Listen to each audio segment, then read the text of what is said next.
Auzubillahiminash-shaytanir-rajeem. Bismillahir-rahmanir-rahim. Assalamualaikum. Ji ayanum, pakhair agale, ni hao, chudashumme, washmale.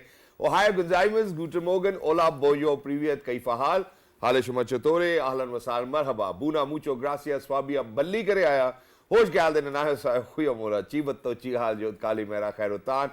And a very warm welcome to everybody who's tuned into PTV World and watching World this morning. Alongside my very well-learned colleague who happens to be Miss Hajra Satti. I happen to be Shahzad Khan. And we hope and pray that everybody out there is doing wonderfully well and that you're ready to kickstart your day with us. But first things first. Hello Hajra, Assalamu Alaikum. How cold is it these days in Islamabad and Rawalpindi? Walaikum Assalam. Thank you so much for introducing me. Certainly it is getting a bit cold and I would say we have transitioned into the winters and this is the beauty of Islamabad. But moving on to our very interesting news, that is the US-based magazine Bloomberg has projected a 27% growth for Pakistan's stock market by the end of the next year. Says Pakistan stocks are expected to advance by more than a quarter as the nation's economy has shown improvement while the currency has also stabilized. US-based magazine Bloomberg has projected 27% growth for the Pakistan stock market. In an annual piece, magazine writes that Pakistan stocks are expected to advance by more than a quarter as nation's economy has shown improvement while the currency has also stabilized. Magazine data shows that Pakistan Stock Exchange 100 Index remains second best performer this year globally. Wow. Certainly sharing the good news with you guys early in the morning so that you have a healthier start to the day. And this certainly indicates that that the inflation is easing, and I think that the days to come will certainly be more fruitful for all of those individuals who are out there. And I believe that the government has certainly undertaken all of those initiatives which will help our economy get back on track. And so kudos to each and every individual who's actually worked day in, day out to make sure that Pakistan will be, or its economy will be on the right track. Right, so and Shahzad, today happens to be 19th of November, right? And there's a lot of focus on, and Shahzad always have this conversation that there is a lot of focus on feminist movements, on the women's right, and a lot of conversation and discourses regarding the women. But today is 19th of November and it is also International Men's Day. So we are celebrating the existence of the men, we are appreciating them, and the theme of this day is positive male role models in order to have, or rather foster, open conversations about men's mental health, and also we need to have more cooperation in this regard. And Shahzad, from the men's perspective, I think you will be better able to shed light on what sort of unspoken pressures men go through when we talk about our mental health, when we talk about channelizing those energies. And do you feel that those open conversation can foster, because it is preached a lot, right, open conversations, how much it is practiced in our household, in our homes? All right, I think in Desi households. Yeah, exactly. Thank you so much for saying that, because that the way that men are here within this subcontinent is very different from the other 6 subcontinents or the continents that we have. Now, imagine that a person who's not able to share his pressures with anybody is something which actually kills them within their own selves. And why is that so? I think it's because of the fact that this is how we are raised, and for I think generations we have not been able to overcome this generational curse of whatever was going on, so you're supposed to carry that pressure or burden onto your shoulders. And but since now you have identified that, do you feel that self-awareness makes a difference? Do you feel that you do have a healthy outlets where you can channelize it does, and this is something that I would want to kind of advocate as well. I think that my father has been very instrumental in all of this, and because he will make us sit down, speak about us. Imagine that he looks at us in a way that just yesterday, last night, I was sitting down with him and he said that, I was watching one of your programs, but you looked literally stressed. And I was like, oh, it's a high-risk job and all of that. So for me to actually have these parents is actually a blessing, but a lot of gentlemen do not have that. I think when we speak about the spouse support system, that's one thing that needs to be out there, because most of the time what happens is that it's all of those pressures are based on the demands that you get from household. Now, I think if there are people, individuals who talk it out first of all, and when they sit down to talk it out, they do not end up arguing. I think that's something that everybody needs to realize. Or probably, I think in a simpler way, there's a thread roll in your brain, and you certainly want it to be straight. You do not want it to be rolled or mixed up or haphazard. So I think when you communicate, you straighten it up. So please make sure that each and every man who's out there, don't take that undue necessary pressure onto yourself. Rather share it with people who you think are the people who are close to you and are honest to you. Right, and so thank you so much for discussing that out there and giving us or sharing a men's perspective on the International Men's Day. And now we want to talk about, since you talk about having a healthier outlet and making sure that you are able to channelize whatever you are feeling in a more productive way, right? So, and we see that 21st century is a very visual centric century. We'll see a lot of social media platforms that have are heavily influenced by the pictures. So, for example, Instagram, for example, TikTok, Snapchat. All of these visuals, all of these visual based mediums, how they're shaping the future, I would say, or rather the concept of the picture or the photography. And we are very glad that we have been joined by someone in the studio who has lots of feathers to his hat. He has taken a lot of pictures around Pakistan. He's very passionate, he's very devoted. Climate change, immigration, migrations rather, and also the global health are some of the topics that he is very focused on, and he wants to capture and contribute towards the visual tradition of the Pakistan. We are very glad that we have been joined by one of the very biggest name in the country. He happens to be Mobeen Ansari. Assalamu alaikum, and thank you so much for coming to our show, Mobeen. Thank you for having me, Abdul. So Mobeen, tell us about your journey. How did you venture into the field of photography? Take us through how your filial ties influence your decision. You know, it's interesting. Earlier you spoke about mental health. Yes. So for me, photography is the way of being. Yeah. Oh, You know, it's I just realized this because that has been the crux of my entire life. Right. I have been fond of art since I was very little. Right. So before I tell you about my art, how photography impacted me, here's a bit of a personal story. Sure. There's a reason why Sure, I do that.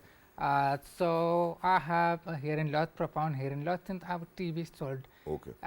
So today you can't see the hearing aids, partly because my hair is long and also because it fits inside the hearing aid. Right. Yeah. But when my hearing loss was diagnosed some 35, 36 years back, back then you had to carry your hearing aid. Yeah. Almost like a Walkman, right? So it was full of wires and all of these. It was very prominent. Right. So I was very, very conscious because of that. Right. But being conscious and introverted helped me because it made me more observant of my surroundings. Yeah. So I remember when my parents took me to the ENT, Dr. Babar, Yeah. in Rawalpindi. He's still my doctor to this date. I just had like a paper and pen, and I started randomly drawing a sketch, and that is when my parents were like, okay, maybe this guy is gonna be an artist. Yeah. So I had always been very fond of fine art since a very young age, but I was so introverted that I just barely had influence in school. But in high school, one of the first digital cameras, digital cameras had just come out at that point, Yeah. late 90s onwards. So that is when my father also had a camera. He did photography. My grandparents did photography. Wow. Wonderful. So I started taking the camera to school. Right. Now today everybody has a smartphone, no big deal. But back then, if you're the only person with a camera, Big deal. It's I a became the scandalous, golden boy. Yeah. so I finally started to open up to the world, take pictures of my friends, Right. my teachers, the landscapes around me. Right. I'm fortunate to have been living in Islamabad, so a lot of places to Yeah. photograph at that point. So I started taking pictures, and by the end of my school year, Right. all of us were given an award. So my award was called Pictorial Historian. Wow. That's when I felt I have my true calling. Wonderful. So that is when I wanted to apply it everywhere, be it capturing history of Pakistan, be it capturing people's lives, or be it capturing community stories. True. So that is how it all started. And that's not the only thing that you've done. So we'll come back to the photography bit of it as well. But since it's linked with photography, you've published 3 books about the iconic people of Pakistan. Not just that, or probably the, religious minorities as well. So take us through that as well. How did you get into that? So when I was in my final year in college, so my college, it was Nancy Rawalpindi, and that was located in Liaquat Bagh. So in a place like that, you always have this,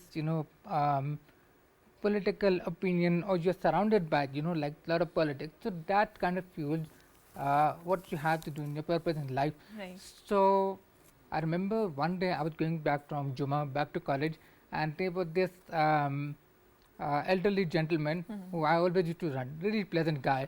So I always just saw him, but I never knew his name. Yeah. So I remember there was this picture in the newspaper. They had some story about him. Okay. So they had all of these human interest stories. Right. So there was this story that he was a wrestler.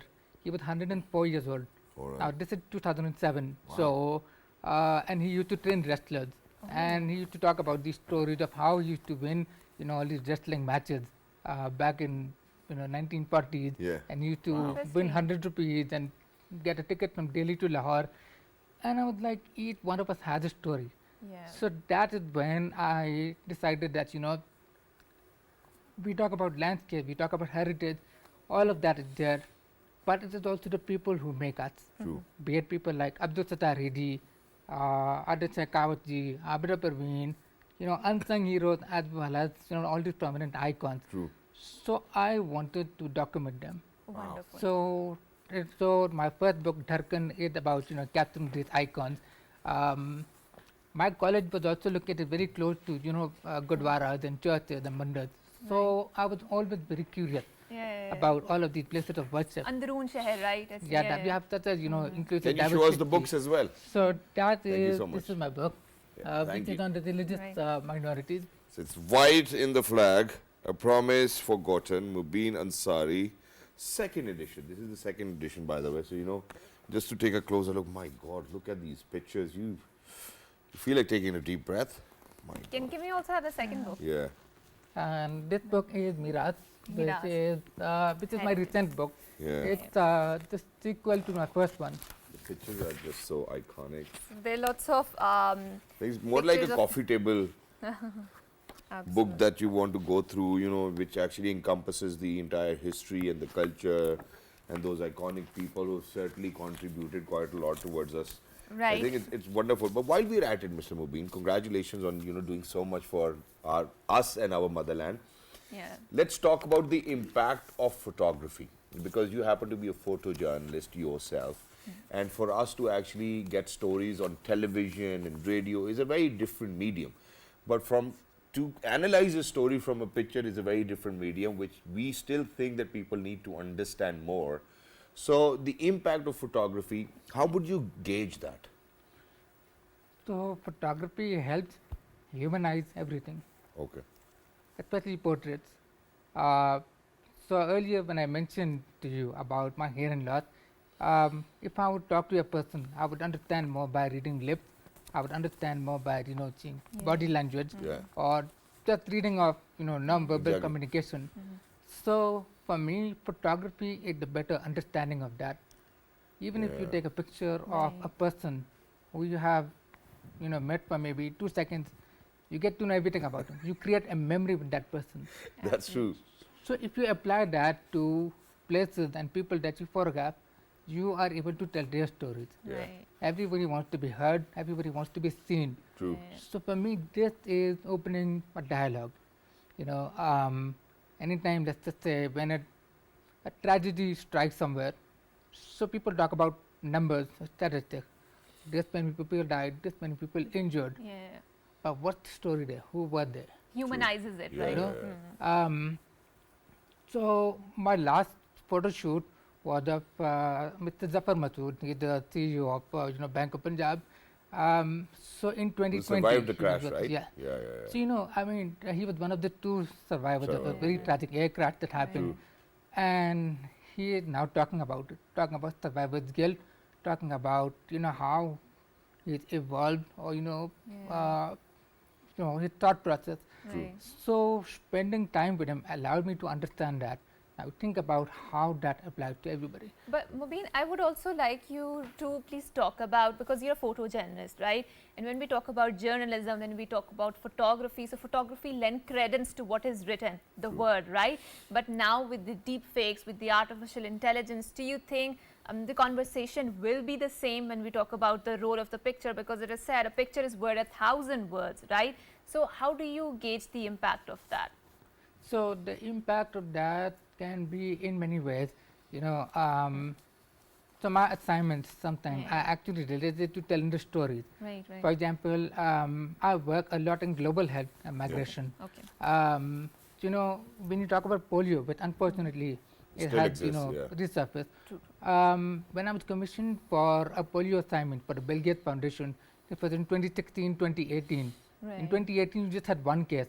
So, uh, you know, when we dug deeper into that case, we realized that that child had been vaccinated twice, but the vaccine did not have any effect because the cold storage it went bad.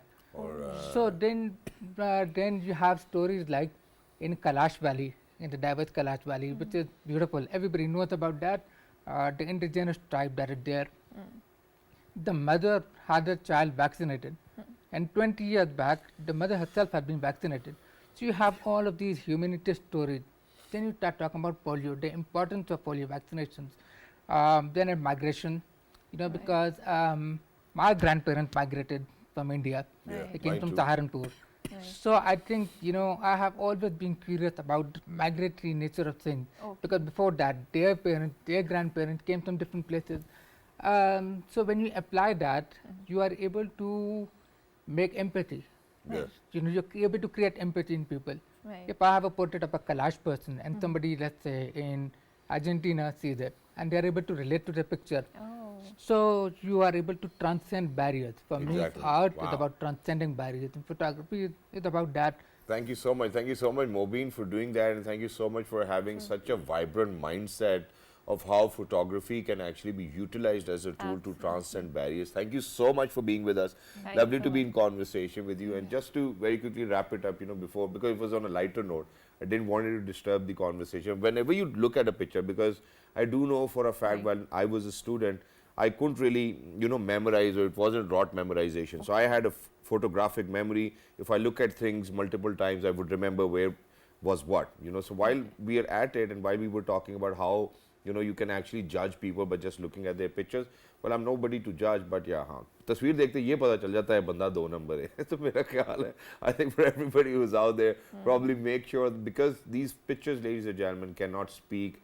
a lie to you, and they're always in the very honest form of journalism. So I think that's exactly Well, that's something. very debatable. We can mean, have it the is. debate, and we I can mean, save it in for the some perspective other. of Mobeen, though. We can save it for some other time. But we are going on a short break, and after we come back, we have interesting Yeah. discussion lined up. Don't go anywhere. Good morning. Good morning. Good Thank morning. you so much.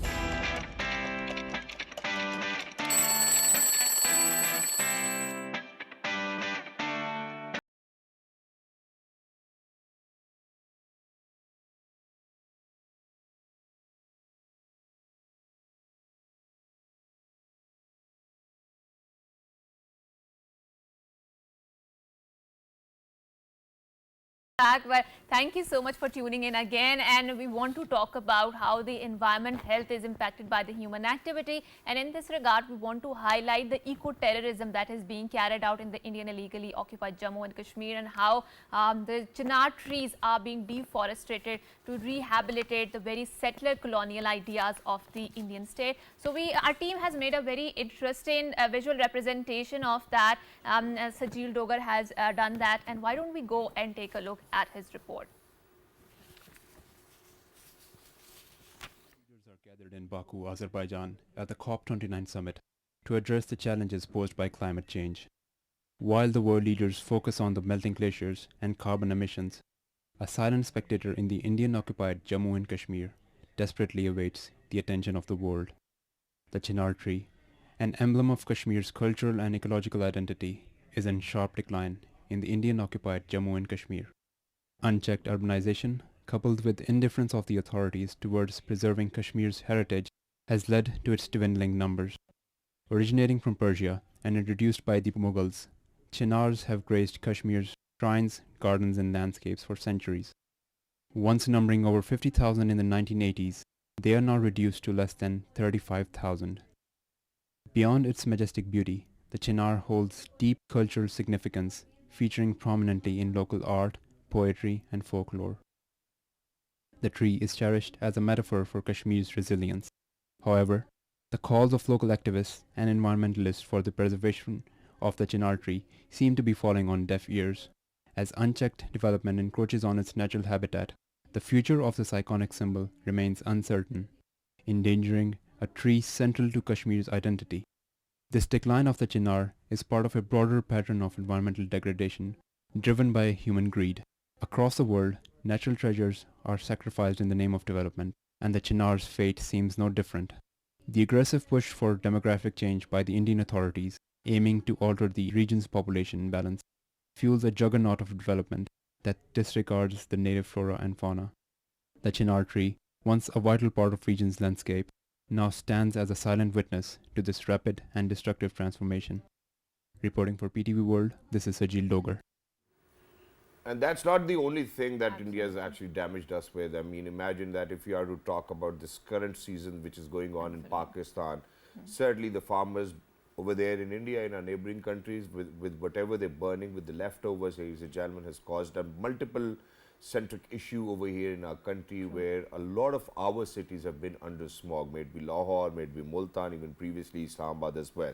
But I think there's a good news for people out there, and that is that the air quality improves in Lahore as AQI falls below 300. Air quality in Lahore improved as the city's air quality index after several weeks fell below 300. The city's air quality index is at around 150. The highest AQI 252 was recorded in Gulbarg too. Air quality improved in other cities as well, with Multan recording 180 AQI, Faisalabad 100, Gujranwala 106 and Rawalpindi 84. Khyber Pakhtunkhwa's capital, Peshawar's AQI was recorded at 139. In Lahore, blue skies were seen after several weeks of smog which had enveloped or engulfed the city. The air quality has improved since yesterday. The Environmental Protection Agency, district authorities and police continue with their anti-smog operations, arresting 139 people, registering 108 cases, fining 593 people and impounding 542 polluting vehicles in the last 24 hours. Right, and to shed more light on Pakistan's success story, I think we want to talk about a child, a student who has bagged 21 A's in his A-levels academic test, or whatever you call it, and now he's very passionate about his studies too. So to delve into his journey and how he managed to bag so many A's, we are very glad that we have been joined by Muzamil Mujeeb. Assalamu alaikum Muzammil, and thank you so much for joining us. Assalam, and thank you so much.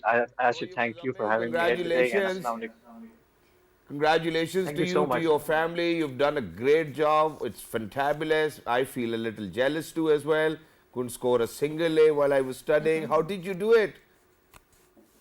Oh, it was all right. It was all due to the excellent teachers I had, and of course, some effort from my parents and my own will. And yeah, it helps. Always works. You just have Right, to and be passionate about it, be into whatever you're studying, and hope for the best. And inshallah, Allah gives it. Inshallah, and once again, congratulations, Muzammil. So tell us about your future trajectory. You know, because nowadays I do feel that kids are very self-aware and they know that what they want to do. So what are your academic goals? Where do you want to be? And honestly speaking, I missed that time when I was a student and I had to achieve certain goals, and those goals were very tangible, right? You can see that, you know, I want to achieve this much GPA, I want to achieve this much. But once you step into your practical life, that tangibility just vanishes away, right? So there is a sort of a security which is there in the academic studies which I really misses out. So what are your future trajectory? So just like you said, like as soon as you enter the tangible world, like those realities come in hitting you. So yeah, but like even if the reality hits, you need to work hard and to prove your reality and make it your dream. So talking about my future goals is are to become like a doctor. Like I said many times before too, like I want to be a neurosurgeon. And for that goal, I moved to the USA because this is where the most high quality education you can get is. So yeah, my basic point right now is to become a neurosurgeon. To it, I have a long path ahead. I have like undergraduate degree to get, and then I have to get into medical school, and then I have to do specialization, and then I have to do some homeschooling, and like all the other stuff combined. It's a long journey, but inshallah, by the grace of Allah and by your prayers and by the prayers of everyone who's watching me today, hopefully I will be able to achieve it, and inshallah, I will do whatever I can for the betterment of Pakistan Inshallah, itself. inshallah, you will certainly achieve it. All our prayers are with you. But you know, while we are at it, Muzammil, there's this one basic question. Now imagine that you scored 21 A's when you were only 15 years old, which you are supposed to do. Probably you're not even supposed to do that in your A levels because you only have like 6 subjects or 4 subjects or 5 subjects.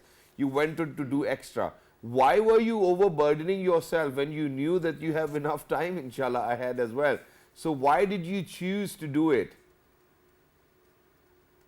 This was like a mixture. It was between a choice, and then I also, because of my movement to the United States, so it was in between that, and of course, then I like on the basis of O and A level and the SATs and stuff, and then I applied to different universities and like got into one. So I was just like, I was like, let's get it over with. Let's like step into the university life, which I heard was more harder than it, and which is true, which is harder than the A levels. And I was like, let's get into the real world now, and it's about time we kick it off and get the real struggles starting. And it was all about the grace of Allah, and I was able to do it, Alhamdulillah. And Alhamdulillah. looking forward to it, and looking forward to how university treats me and how I do in medical school too. It's just all planned out for me from here Yeah. onwards. So Right, you, right, yeah. Muzammil. So, because we are really short on time, and I would like you to highlight your passion about, and I think your work on the carbon footprint, right? Because you have your aspirations for the medicine and delving into the field of it. How does that overlap with the area? I mean, are you passionate about the climate change? Please go ahead. It was published, I think, in a journal in United States of America as well. It was published over there in the United States of America and the UK as well. So